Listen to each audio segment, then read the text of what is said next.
We are up here on a this flat roof. We did this flat roof a little bit ago. It was all rotted through.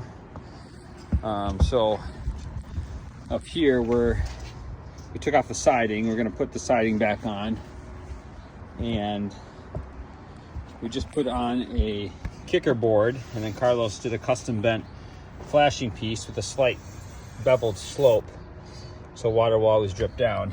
When we put it on, I should have showed this before we did it, but we put caulking back there all the way back through, so if water ever gets a chance to hang out, and then this has a drip cap that goes up behind this trim, so if water ever lands up here, it has nowhere to go but down.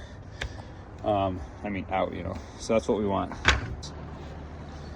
So I got this siding piece put on here.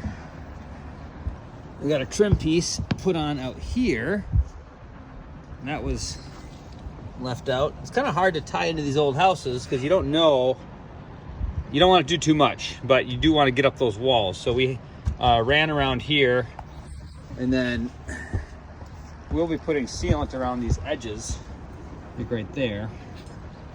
But then there's tie into the old siding. So craftsmanship. This is cedar. The old siding is probably pine.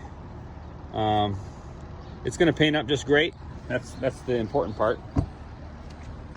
But so here we are with Carlos, but we are taking down this soffit. I'm going to replace it. That's a 1x. We're good. Is that nice? Thank God. There was a bunch of rot back here. You can see where the new framing is, and this is the new roof we put on above that rot.